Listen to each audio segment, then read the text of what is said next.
మీకు ఈ ఫోటోలో కనపడేటువంటి శివలింగం సూర్యాపేట జిల్లాలోని మేళ్ల చెరువు అనే ఊరిలోని శివాలయానికి సంబంధించినటువంటిది. ఇది అత్యంత పురాతనమైనటువంటి శివాలయం. దీనికి ఒక విశిష్టమైన గాథ కూడా ఉన్నది.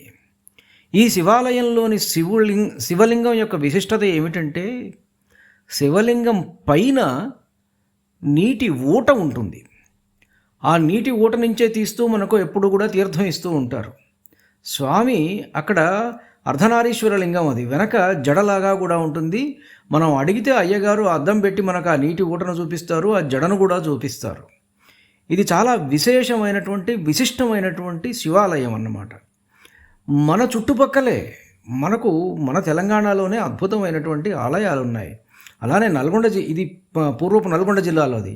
నల్గొండ జిల్లాలో ఉన్నటువంటి ఛాయా సోమేశ్వర ఆలయంలో కూడా మనం చక్కగా ఫిజిక్స్ ప్రిన్సిపల్ అక్కడ పోయి ఫిజిక్స్ మీద ఇంట్రెస్ట్ ఉన్న వాళ్లకు అక్కడ ఎందుకు నీడబడటం లేదు అనే విషయం మీద వాళ్ళు శోధిస్తే వాళ్ళకు చాలా విషయాలు కూడా తెలుస్తూ ఉంటాయన్నమాట.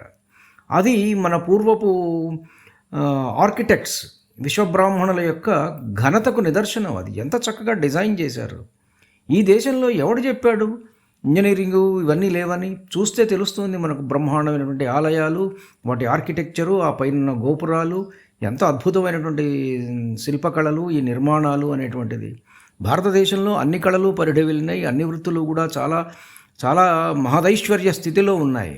వాటన్నిటినీ కూడా మెకాలే విద్యా విధానం వచ్చేసేసి అన్ని కులవృత్తులను చంపివేసేసి భారతీయుణ్ణి ఒక విధమైనటువంటి ఆత్మ న్యూనతాభావంలోకి నెట్టివేశారు. అంతకుముందు ఇది స్వర్ణగర్భ. ఎందుకు ఈ దేశానికి విదేశీయులంతా వచ్చారు? ఎందుకు? ఎక్కడ బెల్లం ఉంటే అక్కడ ఈగలు వాలతాయి. బెల్లం చుట్టూనే కదా ఈగలు వాలేది. తెప్పలకు చెరువు నిండిన కప్పలు 10,000 చేరు కదరా సుమతి. మన దేశానికి ఎన్ని కప్పలు వచ్చినాయి? 1000 సంవత్సరాల బానిసత్వం మనది కదా. అరేబియా నుంచి వచ్చారు, ఇరాన్ నుంచి వచ్చారు, అటు ఆఫ్ఘనిస్తాన్ నుంచి వచ్చారు. ఇంతమంది వచ్చి మన భూభాగాన్ని కూడా ఆక్రమించుకొని మన సంపదలన్నీ కొల్లగొట్టి, వీళ్ళ తర్వాత బ్రిటిష్ వాడు వచ్చాడు, డచ్ వాడు వచ్చాడు, ఫ్రెంచ్ వాడు వచ్చాడు, పోర్చుగీస్ వాడు వచ్చాడు. వీళ్ళంతా for what they have come? ఇక్కడ సంపద లేకపోతే వాళ్ళు వస్తారా? అంటే సంపద సృష్టించగలిగినటువంటి దమ్ము ఉన్నవాడు భారతీయుడు అన్నమాట.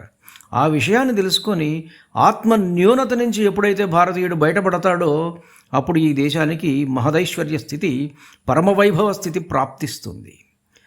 ట్రంపులు, వేవేల ట్రంపులు ఎంతమంది బెదిరిస్తే మాత్రం ఏంటి? మనం చక్కగా కందుకము పోలే సుజనుడు కిందంబడి పైకి లేచు అన్నారు కదా. అట్లానే మనల్ని ఎవడు కింద కొట్టినా కానీ మనం కింద ఉండి అట్లానే విచ్ఛిన్నమైపోయే మట్టి బిడ్డలం కాదు. మనం కింద పడితే పైకి లేవగలిగినటువంటి, ఎంతో దమ్ముతో పైకి లేవగలిగినటువంటి దమ్మున్నవాడు భారతీయుడు. ధన్యుడిని. నమస్కారం. మీ ముటుకూరు జానకి రామారావు.